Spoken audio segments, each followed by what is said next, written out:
شیرها از خانواده گربه‌سانان هستند، اما تا حالا دقت کردین که علائم روی بدن شیرها از بقیه هم خانواده‌هاشون کمتره؟ تا حالا از خودتون پرسیدید که چرا؟ چون برای شکار و استتار بین چمنزار اون همه طرح و رنگ به ضررشون تموم میشه. شیرها در فصل گرما تولید مثل و جفتگیری بیشتری دارن. تعداد تکرار جفتگیری یک جفت شیر میتونه تا 100 بار در روز بره که هر بار فقط چند ثانیه طول میکشه. اگر شیر نر وسط جفتگیری خسته بشه و عقب بکشه، شیر ماده با گاز گرفتن بیضه‌هاش ازش میخواد که کارش رو ادامه بده. وزن میانگین شیرهای نر به طور متوسط 187 کیلوه، اما سنگین ترین شیر نر حیات وحش 313 کیلوگرم ثبت شده. شیر نر تنها نوع از گربه‌سانان هست که ظاهر متفاوتی از شیر ماده داره. شیر نر با ادرارش یه حریم خصوصی 100 متری برای خودش درست میکنه تا غریبه ها مزاحم قلمروش نشن. اگر شیرهای نر غریبه وارد گله یک شیر دیگه بشن و پیروز میدون بشن، شیر نر و همه توله‌هاشو میکشن و رئیس ماده ها میشن. در کل جهان تنها 2 نوع شیر آفریقایی و شیر آسیایی باقی مونده و باقی انواع شیرها منقرض شدن. شیرهای آسیایی کوچکتر از شیرهای آفریقایی هستند و با ماده ها زندگی نمی کنند، اما شیرهای آفریقایی اجتماع دارند که متشکل شده از ماده ها و توله ها. شیرها به طور متوسط روزانه 8 تا 11 کیلوگرم گوشت میخورند. این یعنی یک انسان بالغ در یک روز 70 عدد همبرگر بخوره.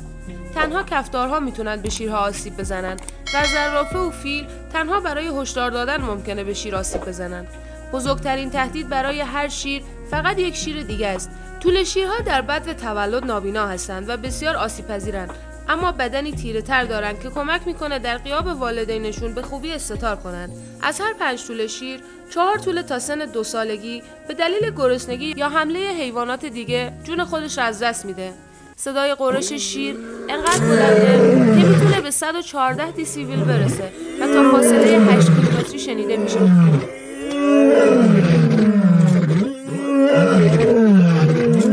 تا امروز تنها حدود 20,000 شیر آفریقایی و حدود 600 شیر آسیایی در جهان باقی مونده.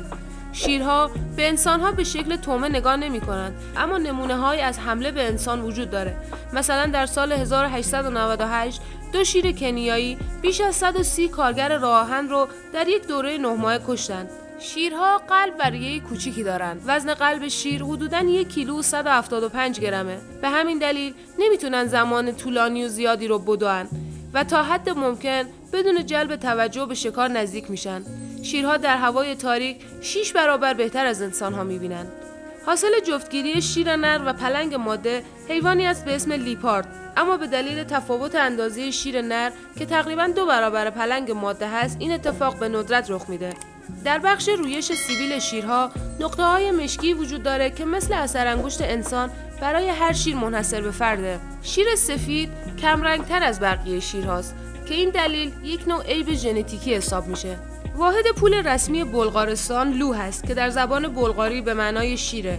بلندی پنجه‌های شیر تقریباً 7 سانتی متره که به اندازه طول انگشت‌های دست انسانه. هرچه رنگ یال شیر تیره تر بشه یعنی اون شیر سن بیشتری داره. شیرها نمیتونن مزه شیرین رو تشخیص بدن. جالبه بدونید تعداد مجسمه‌های شیر در جهان از تعداد شیرهای زنده بیشتره. در بین تمام گربه‌سان‌ها شیرها ماهرترین شناگران هستند. امیدوارم که از این قسمت باورم نمیشه لذت برده باشید. ممنون میشم برای حمایت از ما کانال رو سابسکرایب کنید. موضوع ویدیوی بعدی رو شما توی کامنت ها برام بنویسید. تا ویدیوی بعدی، خدا نگهدار.